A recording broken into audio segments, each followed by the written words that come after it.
Good morning. তোমরা সবাই কেমন আছো? সবাই নিশ্চয়ই খুব ভালো আছো। আমিও খুব ভালো আছি। দেখো, সকাল সকাল উঠে তো আমি ঘরের কাজকর্ম শুরু করে দিয়েছি। তারপর কাজকর্ম করে তারপর স্নান টান করে নেবো। আর এদিকে মেয়েরও স্কুল আছে, ওর কি টিফিন বানাবো না বানাবো সেটাও দেখতে হবে। তো আমি কালকে মেয়েকে বলেছিলাম যে আজকের টিফিনে তুই লুচি তরকারি নিয়ে যাবি, সব সময় কি রুটি খাস, একটু তো মাঝে মাঝে এগুলোও খেতে পারিস। তাও বলেছিল ঠিক আছে। তো দেখো, চান টান করে আবার আমি জামা কাপড়গুলো মেলে দিলাম। আর একটাও কথা তোমাদেরকে বলছি যে দেখো, তোমাদের যাদের ভাল লাগবে প্লিজ তারাই ভিডিওটা দেখো বা সাবস্ক্রাইব করো, লাইক করো। বারে বারে এসে প্লিজ কিন্তু তোমরা আনসাবস্ক্রাইব করে দিও না। এই কথাটা আমি কালকেও তোমাদের বলেছি, আবার আজকেও তোমাদের বললাম। তোমরা কিন্তু এরকম ভিডিওটা দেখে বারবার এরকম করো না, তাতে আমার কিন্তু চ্যানেলেরও খুব ক্ষতি হয় আর আমারও খুব খারাপ লাগে।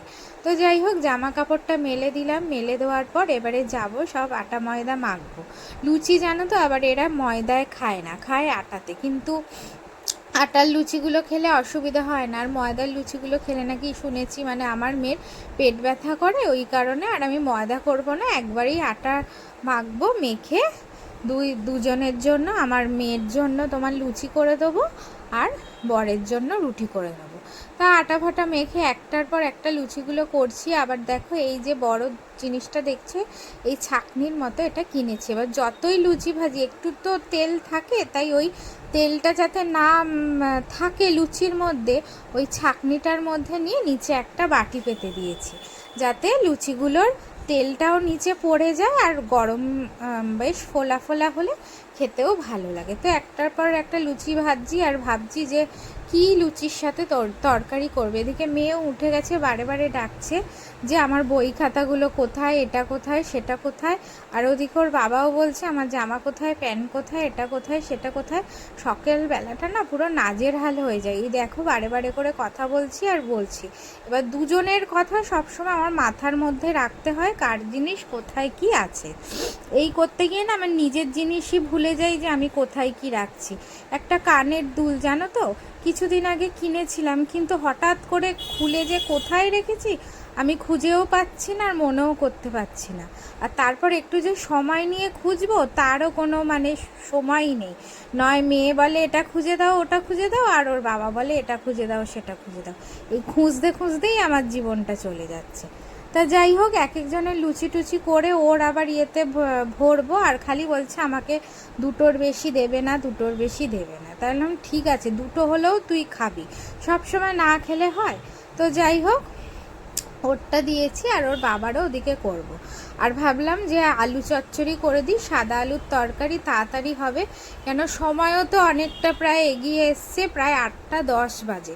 এরপর তো আমাকেও আবার রেডি হতে হবে। আর চান টান করে না একটুখানি আবার আমি এই গ্যাসের সামনে যখন থাকি, তারপরে কী হয় বলো তো, আবার আমি না মানে এত ঘেমে যাই, আবার আমি স্কুলে যাওয়ার আগে গাটা ধুয়ে তারপরেই আবার নতুন করে জামা পরি, নাহলে ওই ভিজে ঘাম গায়ে আর জামা কাপড় পরতে ইচ্ছে করে না। তো যাই হোক, তা আমি ভাবলাম লুচি যখন হচ্ছেই, আর এই কড়াটাও আমাদের তোমার নিরামিষ করা, গোপালকে একটুখানি দেব। তা গোপালকেও যাওয়ার আগে উঠিয়ে দেবো, আর দিয়ে গোপালকেও একটুখানি লুচি আর তরকারি করে দেবো। কেন তরকারিটা তো আমি নিরামিষই করব, আলুর চচ্চড়ি নিরামিষটাই করব।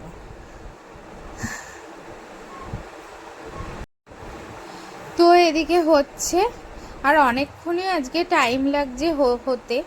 তো হওয়ার পর ভাবছি যে সব কিছু, তারপরে ওকে বললাম মেয়েকে যে তুই জলের বোতল টোতল বই টই সমস্ত গুছে নে।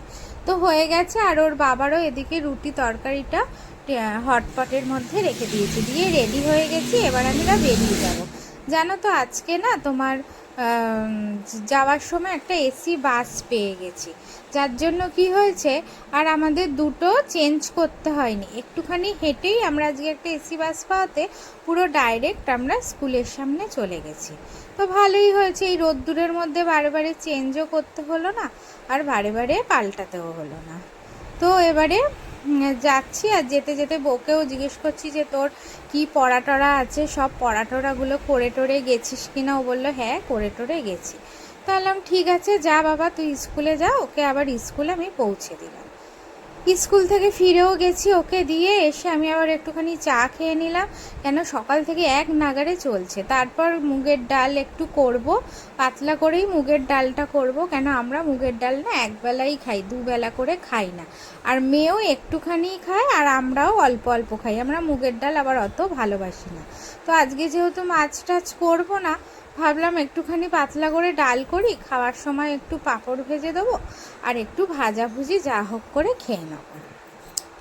ওদিকে পাখিদেরও খাবার দিয়ে দিয়েছি, চলে এসছে। আর ওদিকে সকালবেলা গাছের জল টল সমস্ত কিছু দেওয়া হয়ে গেছিলো। আর একটুখানি কাঁকরোলও ভেজে নিলাম, ডালের সাথে দেখবে একটু ভাজা খেতে ভালো লাগে। আবার কাঁকরোলের অনেকে তরকারিও করে, কিন্তু দূর, কাঁকরোলের তরকারি খেতে একদম ভাল লাগে না, তার থেকে ভাজা খেতেই ভালো লাগে। তো কাঁকরোল ভাজার পর ভাবছি আর কি করব, তারপর ভাবলাম যে একটু কয়েকদিন ধরে ঢ্যাঁড়স পড়ে আছে, তো একটুখানি ঢ্যাঁড়সে কালো জিরে দিয়ে ঝাল করে নিই। আজকে নিরামিষই থাক, কেন আবার তো আমাকে বেরোতে হবে, ওদিকে সময়ও হয়ে এসছে আর রান্নাঘরে দরদর করে ঘামছি। হ্যাঁ, তো তারপর রান্নাটা মোটামুটি শেষ করলাম। এখন 12টা 5 বাজে। তো এখন আমি এই টিফিন নিয়ে বসলাম, খেয়ে দিয়ে আরও একবার চান টান করে আমি চলে যাব মেয়েকে আনতে। আর তার আগে কয়েকটা জামা কাপড় ভিজিয়েছিলাম, সেইটা তোমার কেচে দিয়ে তারপরে যাব।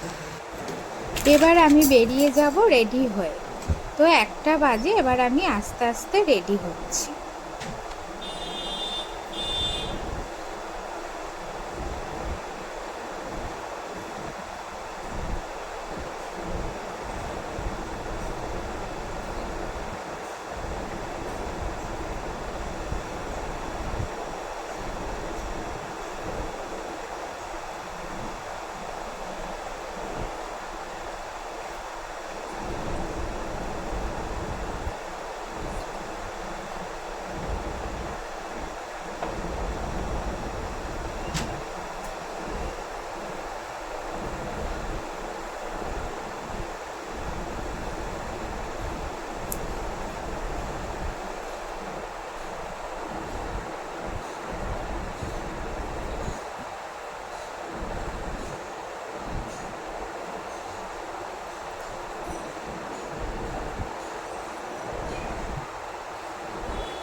এখন বেরিয়ে যাচ্ছি, কেন বাইরে খুব মেঘলা করেছে, তাই এখন না বেরোলে অনেকটা দেরি হয়ে যাবে।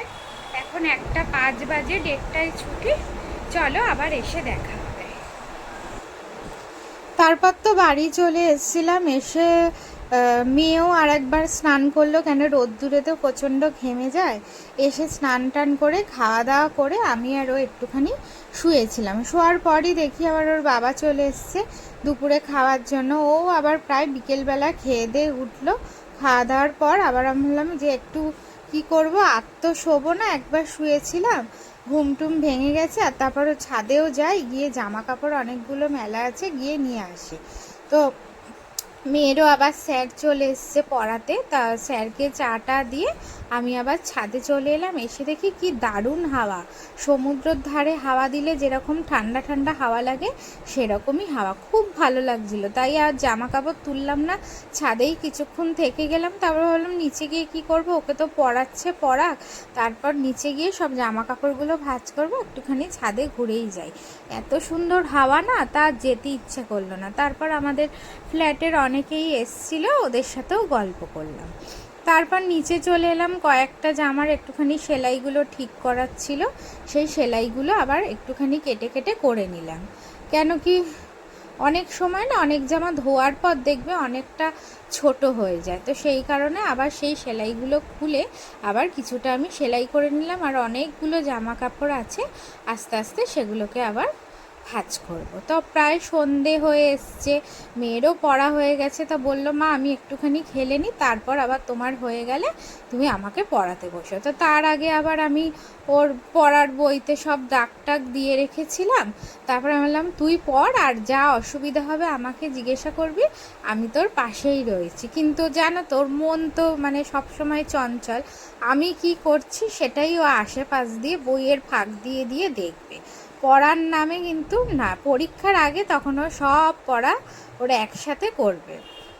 আর খালি অন্য রকম কথা, এটা কি ওটা কি সেটা কি, মানে এই সব কথা বলে বলে টাইমটাকে নষ্ট করবে। তো সেটা আর করতে দিইনি, সামনেই পরীক্ষা। তো আমিও এদিকে ভাজ টাজ করছি আর ও ওদিকে পড়ছে, আর দেখো আমাকে একটার পর একটা কথা বলিয়ে যাচ্ছে। তো যাই হোক, তো আজকে প্রায় অনেকটাই সন্ধে হয়ে এসছে। এরপর ওই জামা কাপড়গুলো ভাঁজ করে ওকে নিয়ে পড়াতে বসবো। আর সকালে তো বলেইছিলাম যে আমি কি কি রান্না করেছি। তা এই মেয়ে আবার বললো যে মা রাতে আমাকে আবার একটু তুমি ডিম ভেজে দেবে। তাহলে আমি ঠিক আছে। আর স্যারের কাছ থেকে পড়ে উঠে ও আবার একটুখানি হরলিক্স খেয়েছিল, তাই আর সন্ধেবেলা কিছু খাবে না। তাহলে ঠিক আছে, তুই জোরে জোরে পড়ে মুখস্থ করে লে, আমি পাশেই আছি। তো এই সব করছি। আর যার জায়গায় যার সেটা তো রাখতে হবে। আর এত জামা কাপড় ভাঁজ করতে করতে একের সময় না পুরো হাঁপিয়ে যাই, ভালো লাগে না। আর রোজেরটা রোজ করে নিলে ভালো, কিন্তু ওই জমে যায়। যাই হোক, তোমাদের সাথে অনেক কথা বললাম, আজকের মতো এখানেই শেষ করলাম।